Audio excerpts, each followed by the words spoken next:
말씀 제목 한번 따라하겠습니다. 복음의 능력. 로마서 1장 16절 내가 복음을 부끄러워하지 아니하노니. 바울은 복음을 부끄러워하지 않는다. 오히려 나는 복음을 자랑스럽게 생각한다 라고 고백했습니다. 우리는 이 바울처럼 복음이 무엇인지 분명히 알아야 되고 또 복음이 나에게 어떤 의미가 있는지를 분명하게 정리해 둘 필요도 있습니다. 왜냐하면 우리는 복음으로 산다 그러면서 실제로는 복음이 아닌 다른 복음으로 살든지 아니면 율법으로 살면서 복음으로 산다 뭐 이렇게 생각하는 사람들이 있기 때문에 그렇습니다. 만약에 우리가 복음이 아닌 다른 복음을 우리가 믿고 산다면 이런 사람에게는 복음이 사실 아무 의미가 없습니다. 그리고 또 복음이 아닌 율법으로 우리가 살고 있다면 이런 사람에게도 복음이 될 수가 없습니다.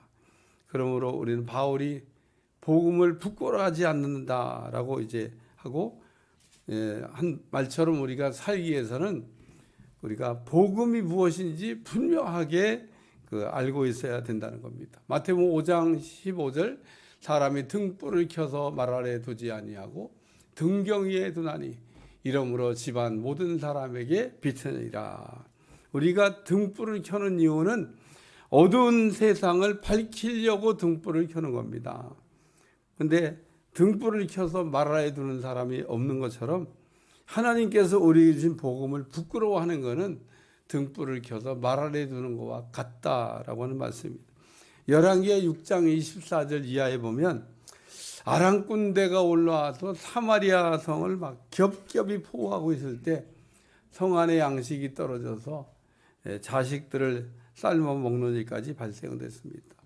그런데 이때 성 밖에 머물고 있던 나병 환자들이 있었는데 우리가 뭐 성으로 들어간다고 해도 굶어 죽을 것 같고 여기 앉아 있어도 굶어 죽는 거니까 차라리 그냥 아람에게 가서 항복하고 뭐 죽이면은 그냥 죽고 살려주면 우리가 살자. 그리고 이 그냥 아람 군대 진영으로 이렇게 가봤더니 간밤에 갑자기 하나님이 큰 군대가 오는 것 같은 소리를 이렇게 들리게 해서 막 아람 군대가 막 그냥 정신없이 그냥 철수를 해버렸습니다. 그래서 그냥 모든 걸 다 놔두고 가서 장막 안에 막 은금이 가득하고 먹을 게 막 지천으로 이렇게 널려서 이 나병 환자들이 그냥 시컷 있는 음식을 먹다가 생각하니까 야 우리가 날이 새기 전에 저 사마리아 성에 이 소식을 전하지 않으면 우리에게 화가 미칠 것 같다 이러면서 이 나병 환자들이 사마리아 성에 가서 아람 군대가 철군을 했습니다라고 하는 기쁜 소식을 전하니까 이 사마리아 성 안에 식량 문제가 순식간에 해결됐다고 하는 말씀입니다. 이처럼 우리가 기쁨이라고 하는 걸 나누면 기쁨이 배가 되고 슬픔을 나누면 슬픔이 반이 되기 때문에 우리는 때를 얻든지 못 얻든지 나병 환자처럼 복음을 전해야 될 줄로 믿습니다. 요한복음 4장에 보면 수가성 여인이 인생의 목마름을 해결하려고 야곱의 우물에 물을 얻으려고 나왔다가 행로의 고나에 앉아있던 예수님을 만났습니다. 근데 이 수가성 여인이 예수님하고 이렇게 대화를 나누다가 예수님이 그리스도 구세주라고 하는 것을 안 다음에 물덩이를 버려두고 동네에 들어가서 내가 그리스도 구세주를 만났다라고 하는 기쁜 소식을 전합니다. 그러므로 수가성에 살고 있던 사람들이 수가성 여인이 전하는 이 소식을 듣고 나와서 예수님이 그리스도가 되신다는 것을 알고 믿었다고 하는 말씀입니다. 이처럼 우리가 수가성 여인처럼 복음을 전하게 되면 복음을 이제 듣는 사람들에게는 하나님의 세 가지의 능력이 나타나는 것을 체험하게 되는데 오늘은 그 말씀을 생각하면서 은혜를 나누려고 합니다. 첫 번째는 따라서 구원을 주시는 능력. 한 번 더 따라서 구원을 주시는 능력. 로마서 1장 16절 내가 복음을 부끄러워 아니하노니 이 복음은 모든 믿는 자에게 구원을 주시는 하나님의 능력이 됨이라. 먼저는 유대인에게요 그리고는 헬라인에게라. 바울은 로마 성도들에게 복음은 모든 믿는 자에게 구원을 주시는 하나님의 능력이 되고, 또 모든 믿는 자에게 구원을 주시는 복음의 능력에는 차별도 없다. 다시 말해서 이 복음은 누구든지 주의 이름을 부르는 자는 구원을 얻을 수 있다고 말씀하고 있습니다. 로마서 1장 2절, 이 복음은 하나님이 선지자를 통하여 그의 아들에 관하여 성경에 미리 약속하신 것이라. 바울이 말하는 이 복음이란 단어를 생각하면 갈라디아서에 나오는 다른 복음이란 말이 떠오릅니다. 바울은 갈라디아서에서 이 복음과 반대되는 다른 복음에 대한 말씀을 하고 있는데, 이거는 뭐 오늘날도 마찬가지입니다. 어떤 사람은 다른 복음, 가짜 복음, 짝퉁 복음을 이제 좋아하면서 진짜 복음에는 별 관심이 없습니다. 또 그리고 어떤 사람은 진짜 복음을 전하면 가짜같이 받아들이고, 반대로 가짜 복음, 다른 복음을 전하면 진짜같이 받아들인다는 겁니다. 결론부터 얘기하면요, 마귀한테 속는 겁니다. 우리가 마귀에게 속고 있을 때 속는 줄을 알고 속는 사람은 한 사람도 없습니다. 그래서 속는 거예요. 마귀에게 속는 사람은 마귀에 속아서 인생을 망친 다음에 이제는 다시는 방향을 바꿔서 돌이킬 수가 없을 때, 또 후회해도 때는 이미 늦었고 돌이킬 수가 없을 때, 내가 마귀한테 속았구나 라고 하는 것을 깨닫는다는 겁니다. 이런 거를 우리나라 말에 그냥 이미 엎어진 물이라 그렇게 얘기합니다. 우리가 한 대로 물이 엎어진 것을 다시 담을 수 있는 방법은 없습니다. 그러므로 우리는 마귀에게 속아가지고 다른 복음을 받지 않도록 주의하는 신앙생활을 가져야 될 줄로 믿습니다. 마귀에게 속아가지고 인생을 망친 사람 가운데는 가룟 유다라고 하는 사람이 있습니다. 근데 이 가룟 유다는 예수님께 부르심을 받고 3년 반 동안이나 예수님을 따라다니면서 제자 훈련을 받았던 사람입니다. 근데 이 가룟 유다가 결정적인 순간에, 한번 따라하자, 결정적인 순간에 마귀한테 속아가지고요, 은 30냥에 예수님을 붙잡으러 가는 사람들의 길을 인도했으며 거짓 입맞춤으로 예수님을 잡아갈 수 있도록 도와줬다는 겁니다. 아마도 가룟 유다는 하나님의 앞에 가서 심판받을 때 왜 그랬냐 그러고 물으면 몰라서 그랬습니다 그러고 대답할 겁니다. 그러나 우리가 이 가룟 유다처럼 은 30냥에 예수님이 판 거를 몰라서 그랬다고 하는 한마디로 용서받을 수 있는 게 아닙니다. 그러나 이 가룟 유다가 예수님을 왜 은 30냥에 그러면 팔았을까? 성경을 읽어보면 사실 그 해답이 나옵니다. 요한복음 13장에 예수님께서 마지막 유월절을 제자들과 함께 보내시면서 심히 괴로워하면서 말씀을 하셨는데, 너희 중에 한 사람이 나를 판다 그러고 말씀했습니다. 그러니까 이때 제자들이 막 서로 이렇게 쳐다보면서 누구야 뭐 이랬을 거 아니에요? 그러니까 이 베드로가 예수님 품에 딱 기대어 있는 요한을 보면서 눈짓으로 물어봐 이렇게 얘기한 겁니다. 그러니까 이 요한이 딱 예수님 품에 있으니까 누굽니까? 그리고 물어본 거예요. 그러니까 예수님이 그거에 대해서 내가 지금 떡을 포도주에 찍어서 갖다 주는 놈이 그 놈이다 그러고 얘기했습니다. 예수님이 놈이라고 안 했겠죠. 나쁜 놈이라 내가 놈잘 좀. 그래서 그러니까 이제 귀가 있는 가룟 유다가 그 얘기를 안 들었겠습니까? 그런 건 또 잘 들려요. 그래서 이제 가룟 유다가 기분이 나빴을 겁니다. 그러니까 오늘 우리가 말씀을 들으면서 가끔 막 기분 나쁜 감정이 올라올 때 조심하셔야 돼요. 그런 걸 타고 마귀가 들어오는 겁니다. 다른 제자들은 뭐 예수님이 하신 얘기를 들어도 무슨 말씀인지 뭐 이해를 잘 못하는 겁니다. 왜? 자기는 해당 사항이 없으니까 예수님 말씀 얘기 듣고 뭔 얘기야? 그러고 알아들을 수가 없는 겁니다. 그러나 예수님을 팔기로 작정한 가룟 유다는 예수님이 하시는 말씀을 분명하게 알아들었을 거라는 겁니다. 그게 기분 나쁜 거죠. 꼭 우리가 그런 경우에 사람들이 이제 뒷얘기하는 거 보면 이렇게 얘기합니다. 조용히 불러서 나만 얘기를 하지 말이야. 공개적으로 말이야. 나를 망신 주고 말이야. 얘기한다고. 또 이렇게 얘기를 해요. 아니 공개적으로 얘기해도 정신을 안 차리는데 조용히 얘기하면 들을 것 같아요? 그러니까 여러분 어떻게 하나님의 말씀이 여러분 귀에 들려지든지 간에 들을 길을 가지고 겸손하게 받으면 은혜가 될 줄로 믿습니다. 좋은 거일수록요 듣기가 거슬려요. 하나님의 말씀이 내게 좋은 거일수록 듣기가 거슬려요. 내게 듣기 좋게 들리는 거는 뭐 그냥 하나님의 말씀이니까 다 좋은 거지만 그렇게 나한테 아주 값진 영향가가 있는 말씀은 아닐 수도 있다는 거예요. 그래서 오늘 이렇게 하는데 예수님이 또 거기다가 가룟 유다를 쳐다보고 내가 하려고 한 일을 속히 하라 이러니까 가룟 유다가 욱 하는 마음에 그래 내가 가서 한다 그러고 가서 일저지르고 대형사고 친 겁니다.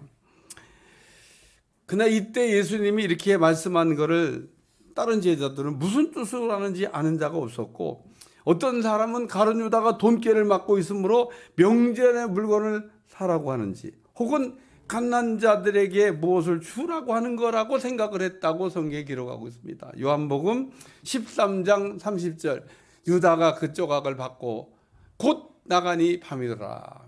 사람은 그래서 두 종류가 있습니다. 낯을 향해서 달려가는 사람이 있고 밤을 향해 달려가는 사람이 있는데 가룟 유다는 요한복음에서 말하고는 밤을 향해서 다시 말해서 죄 짓는 곳을 향해서 달려가는 인생을 살았다 그런 얘기입니다. 한마디로 가룟 유다가 예수님을 팔고 배반하게 된 결정적인 이유는 따라서 기분 나빠. 우리는 기분이 이게 나쁘잖아요. 그러면 천국도 안 간답니다. 기분 좋잖아요. 이거 뭐 지옥도 간다고. 우리는 굉장히 기분파입니다. 여러분 아닌 척하지만 우리는 굉장히 감정에 이게 우리가 이게 휘둘리면서 인생을 살고 있습니다. 따라서 우리는 어떤 순간에도 우리의 인생을 기분으로 살지 않기를 주여 축원합니다. 우리는 기분이 나빠도 해야 될 일은 하고 기분이 좋아도 하지 말아야 될 건 안 해야 되는 겁니다. 여러분 가령 예를 들면 집에서 교회 오려고 아주 그냥 잘 차려입고 이렇게 했는데 그날따라 이상한 일이 벌어져서 부부싸움을 한번 했다. 그러면 부부끼리 아주 이구동성으로 한 말이 있어. 교회 안 가. 아니 부부싸움 안 가고 교회 안 가라고 뭔 상관이 있어요. 여러분 부부싸움을 해서 기분이 나빠져서도 교회에 와야 그게 말씀 들으면서 은혜 받고 어떻게 상처도 치유되고 뭔가 해결이 되지. 집에 있어 봐요. 이 기분 나쁜 강도가 점점 더 올라가는 거예요. 더. 그럴 땐 빨리 그냥 교회를 와버리는 거예요. 같이 가, 안 가, 나는 가. 여러분 그런 마음을 가지고 신앙생활 하셔야 돼요. 근데 우리는 뭐 기분 나쁘잖아요. 그러면 당연히 해야 될 일을 막 안 한다고 그래요. 그러니까 기분 나빠도 당연히 해야 될 일은 그냥 하는 여러분들이 되시기 바랍니다. 아니 기분 좋다고 우리가 지옥 가는 일을 우리가 할 필요가 뭐 있어요? 우리가 기분 좋아도 지옥 가는 일은 하면 안 되는 거예요. 그러니까 오늘 가룟 유다처럼 예수님을 은삼진양에 판 것 같은 이렇게 우리가 이 감정 처리를 잘 못하면 아주 이런 일을 아무 죄책감 없이 우리가 실행에 옮길 수 있다는 겁니다. 그래서 교회에 다니는 사람이 제일 많이 시험에 넘어지는 게 따라서 기분이다. 우리가 이 기분이라고 하는 이 감정 때문에 우리가 많이 넘어져요. 그래서 우리는 늘 하나님 앞에 기도하기를 하나님 내게 안정된 마음을 주시옵소서. 내 감정에 휘둘리지 않는 그런 삶을 살게 해달라고 기도하셔야 된다는 거예요. 그래야 우리가 올바른 판단력으로 우리가 이제 어떤 일을 결정하고 구원을 얻을 수가 있다 그런 얘기입니다. 우리가 어떻게 해야 구원을 얻을 수 있습니까? 우리가 구원을 얻기 위해서 해야 될 일은 하나님께서 선지자를 통하여 성경에 미리 약속한 복음을 믿어야 된다는 겁니다. 그러면 우리가 구원을 얻을 수 있다는 겁니다. 사도행전 16장에 빌립보 감옥의 간수가 바울에게 은혜 받고 물어봐요. 내가 어떻게 하여야 구원을 얻겠습니까? 바울이 아주 심플하게 대답합니다. 주 예수를 믿으라. 그리하면 너와 내 집이 구원함을 얻으리라. 그냥 예수님 믿으면 구원받는다는 겁니다. 뭐 이것보다 더 쉬운 일이 어디 있고 이것보다 더 아주 간단한 진리의 말씀이 어디 있습니까? 구원이 무엇입니까? 구원이라고 하는 것은 우리가 잃어버린 자유를 다시 회복하는 겁니다. 하나님은 인간을 창조하신 후에 그 최고의 축복을 주셨는데 그게 뭐냐면 자유를 주셨다는 거예요. 근데 인간이 이 하나님 주신 자유를 남용하다가 자유를 잃어버린 겁니다. 요한복음 8장 32절. 진리를 알지니 진리가 너희를 자유롭게 하리라. 그래서 우리가 예수님을 알게 되면 자유를 얻게 된다는 말씀인데, 그 우리가 예수님을 믿고 얻어야 될 구원의 자유가 어떤 게 있냐는 겁니다. 첫째는 죄에서 자유입니다. 죄에서. 따라 죄에서 자유. 우리가 이 죄에서 자유를 얻게 되면 여러분에게 믿음이 회복되는 은혜가 임하게 될 줄로 믿습니다. 우리는 막 죄 이렇게 얘기하면 윤리적이고 도덕적인 죄를만 이렇게 생각을 하는데, 성경이 말하고 있는 죄는 하나님을 믿지 않는 불신의 죄를 죄라고 얘기하고 있다는 겁니다. 그게 원죄요, 죄의 뿌리가 되는 죄라는 거예요. 따라서 우리가 예수님을 믿고 우리가 그 구원을 얻게 되면 이 죄에서 자유를 얻었으니까 믿지 않는 이 의심병이 치유가 되고 여러분 속에서 믿음이 쑥쑥 자라나게 될 줄로 믿습니다. 둘째는 저주에서 자유라는 거예요. 우리가 죄를 짓고 저주를 받았기 때문에 우리 인생의 모든 게 묶여 있는데, 우리가 저주에서 자유를 얻게 되면 우리 인생에 묶인 것들이 그냥 하나님께서 풀어주시는 은혜를 경험하게 될 줄로 믿습니다. 세 번째는 질병에서 자유입니다. 우리가 질병에서 자유를 얻게 되면 영적인 자유, 혼적인 자유, 육적인 자유가 우리에게서 일어나서 이 영적, 혼적, 육적인 온전함이 우리에게 회복된다는 말씀이고, 네 번째는 마귀에게서 자유입니다. 우리가 구원을 얻고 자유를 회복하게 되면 더 이상 마귀에게 종노릇하지 않아도 된다는 거예요. 오늘 우리가 마귀가 시키는 대로서 인생을 살게 되면 우리가 망하는 인생이지만, 마귀에서 자유를 얻으면 더 이상 마귀가 시키는 거 안 해도 되는 겁니다. 마귀에 종속된 삶을 안 살아도 된다는 거예요. 그리고 마지막으로는 가난의 자유인데, 우리가 구원을 얻고 자유를 얻게 되면 이삭처럼 흉년 때에도 100배의 축복을 얻는 축복이 여러분한테 부어지게 될 줄로 믿습니다. 그러므로 우리는 이 복음 안에 들어있는 구원의 능력을 우리가 믿으면 누구든지 이러한 구원을 얻을 수가 있다고 말씀하고 있는 겁니다. 두 번째는 따라서 의롭게 하는 능력. 로마서 1장 17절, 복음에는 하나님의 의가 나타나서 믿음으로 믿음에 이르게 하나니. 우리는 다 죄인인데, 죄인된 우리가 어떻게 의인이 될 수 있나? 왜 우리는 꼭 의인이 되어야 되나? 죄인이 의인이 되는 방법으로 유대인 가운데 유대인들은 율법을 전부 다 지키면 죄인이 의인 된다고 그렇게 생각했습니다. 그래서 유대인 가운데 특별하게 신앙생활했던 이 바리새인들이 있는데, 이 바리새인들은 어렸을 때부터 철저하게 율법을 지켰고 또 율법을 어기지 않고 사는 것을 이렇게 자랑하면서 이렇게 살았습니다. 그래서 그들은 율법을 다 지켰기 때문에 자신들은 의인이다 이렇게 생각을 했습니다. 그러나 예수님은 율법을 어기지 않고 자신들은 의인이라고 자랑하면 이 바리새인들에게 2%가 부족하다고 하는 말씀을 지적하면서 율법으로는 죄인이 의인이 될 사람이 한 사람도 없다라고 말씀했습니다. 로마서 3장 20절. 그러므로 율법의 행위로는 그의 앞에 의롭다 하심을 얻을 육체가 없나니 율법으로는 죄를 깨달음이라. 다시 말해서 율법의 행위로는 의인이 될 육체가 없다, 그런 얘기입니다. 왜냐하면 하나님께서 유대인에게 주신 율법은 의인이 되라고 하신 법이 아니라 죄를 깨달으라고 주신 법이기 때문에 그렇다는 겁니다. 우리의 모든 문제가 어디에서 발생하고 있습니까? 우리의 모든 문제는 죄인인데 죄인인 줄 모르고, 병들었는데 병든 줄을 모른다는 데서 우리가 시작이 되고 있다는 겁니다.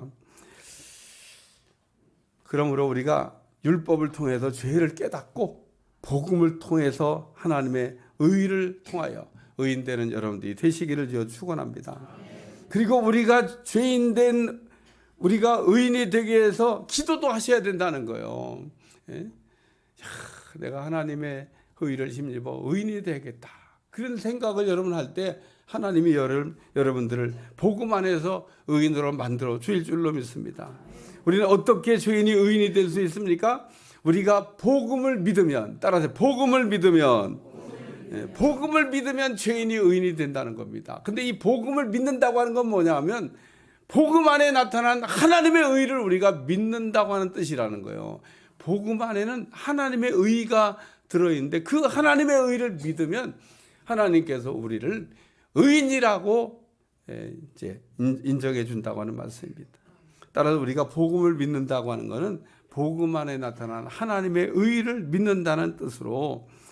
근데 우리가 여기서 잊지 말아야 될 거는 이렇게 우리가 복음 안에 있는 하나님의 의를 믿으면 죄인이 의인이 됐는데 그럼 죄가 다 없어졌다는 얘기인가? 죄가 다 없어졌다는 뜻이 아닙니다. 죄는 여전히 있는데 하나님께서 복음 안에 있는 의를 믿으면 그냥 죄가 없는 사람처럼 간주해 주시겠다. 그렇게 얘기하는 겁니다. 그래서 이거를 신학적으로 얘기하면 칭의라고 그러는 거예요. 그냥 죄인인데 의인이라고 인정해 주시는 거다. 그런 얘기입니다. 그러면 우리는 그 하나님이 죄인된 우리 의인으로 여겨주신 겁니다. 왜 그러면 우리가 죄인된 우리가 복음 안에서 하나님의 의를 통해 의인이 돼야 되냐? 죄인된 우리가 거룩하신 하나님 앞에 설 수가 없기 때문에 그렇습니다. 죄인된 우리가 하나님을 만날 수가 없기 때문에 그런 겁니다. 따라서 구약시대의 사람들은 죄인된 사람들이 거룩하신 하나님을 만나면 죽었다고 이게 생각을 했습니다. 그러므로 죄인된 우리가 거룩하신 하나님 만나는 거 구약시대 사람들은 유쾌한 일이 아니었습니다. 이사야 6장에 우시아가 왕이 죽던 해 이사야가 환상 중에 보좌에 앉은 하나님을 보게 되는데 이사야가 이렇게 하나님을 만난 다음에 이렇게 얘기합니다. 이사야 6장 5절 그때 내가 말하되 화로다 나여 망하게 되었도다. 나는 입술이 부정한 사람이요 나는 입술이 부정한 백성 중에 거주하면서 만군의 여호와이신 왕을 배웠음이로다 하였더라. 이사야 선자가 우시아 왕이 죽던 해 그 보좌에 앉아 계신 하나님을 만나 뵙게 됐는데 기뻐하는 게 아니라 화로다 나는 망하였다다 이렇게 보면 무슨 뜻입니까? 죄인된 이사야가 거룩하신 하나님을 만났기 때문에 자신에게 미칠 화를 지금 생각하는 겁니다. 뭐 좀 쉽게 얘기하면 이사야 나는 이제 곧 죽었다 이렇게 생각을 한 겁니다. 이때 제단에는 스랍 하나가 제단 숯불을 가져다가 이사야의 입을 이렇게 대면서 이사야의 죄가 사해졌다 그렇게 얘기합니다. 따라서 이사야가 보좌에 계신 하나님 거룩하신 만나뵈고 살 수 있었던 것은 스랍이 이사야의 입을 이렇게 거룩하게 만들어 줬기 때문입니다. 그럼 우리가 하나님을 만나기 위해서는 복음 안에 있는 하나님의 의로 죄인이 의인이 되어야 된다는 거예요. 그리고 이렇게 복음 안에서 있는 하나님의 의를 잊게 되면 신분상 우리의 변화가 일어나게 되는 겁니다. 그래서 하나님이 우리 아버지가 되고 언제든지 하나님을 우리가 만날 수도 있고 하나님의 도움을 받을 수도 있는 사람이 된다는 겁니다. 그래서 우리는 복음 안에는 하나님의 의를 통하여 의인이 되었다는 거, 또 다른 의미라면 관계가 회복됐다는 의미입니다. 요한복음 15장에 보니까 나는 포도나무에 너희는 가지다 그러면서 예수님을 포도나무에 우리를 가지에 비유했는데 가지는 그냥 포도나무에 잘 붙어 있기만 하면 된다는 겁니다. 근데 오늘 이 포도나무에 가지가 잘 붙어 있다고 하는 게 뭐냐면 그게 의를 힘입어 관계가 개선된 걸 얘기하는 겁니다. 이런 경우에 이 포도나무 가지는 저절로 열매를 맺는다는 거예요. 무슨 포도나무 가지가 그냥 몸부림을 쳐야만 열매 맺어지는 게 아니라 포도나무에 붙어 있는 가지는 잘 붙어 있기만 하면 절로 열매를 맺는다. 깨달아지시길 축원합니다. 따라서 우리가 복음 안에 있는 하나님의 의로 우리가 의인이 되어서 하나님하고 관계가 개선되면 우리의 인생이 저절로 풀려지는 역사가 일어나게 될 줄로 믿습니다. 따라서 오늘 우리는 복음 안에 있는 하나님의 의를 심어 죄인이 의인 되어야 된다는 거예요. 세 번째 말씀은 따라 일으켜 주시는 능력. 로마서 1장 17절 기록된 바 오직 의인은 믿음으로 말미암아 살리라 함과 같으니라. 요 기록된 바란 여러분 성경을 보시면 그 옆에 조그맣게 빨간 글씨로 기억자를 이렇게 써놨어요. 그 기억은 나나주를 찾아보라는 거예요. 성경 밑에 하단에 보면 기억자가 하박국 2장 4절로 기록되어 있어요.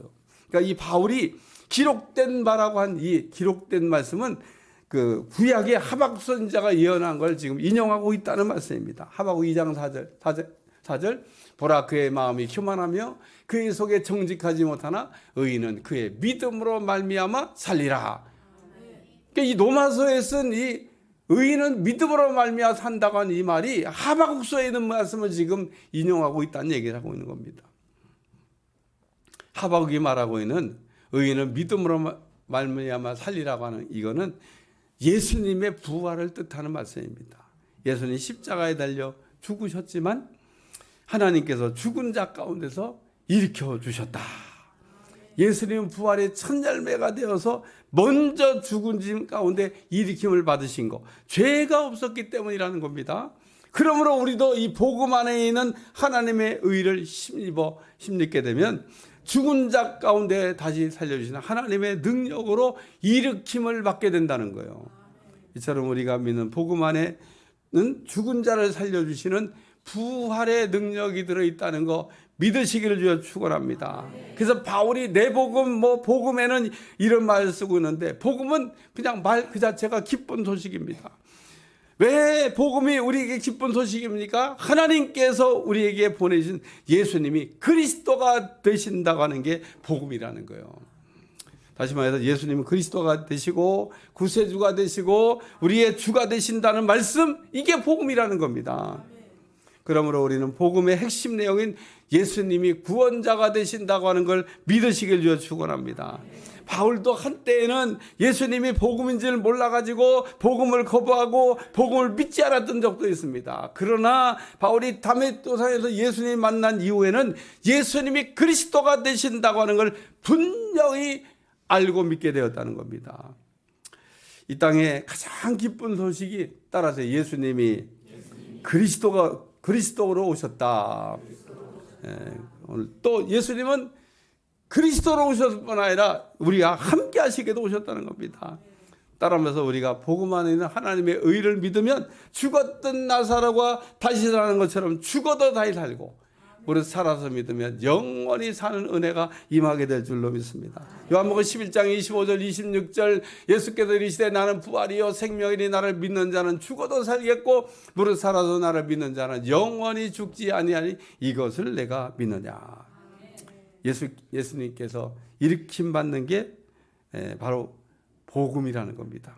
그러므로 복음 안에는 우리를 구원하시는 능력, 의롭게 하는 능력, 다시 일으켜 주시는 능력.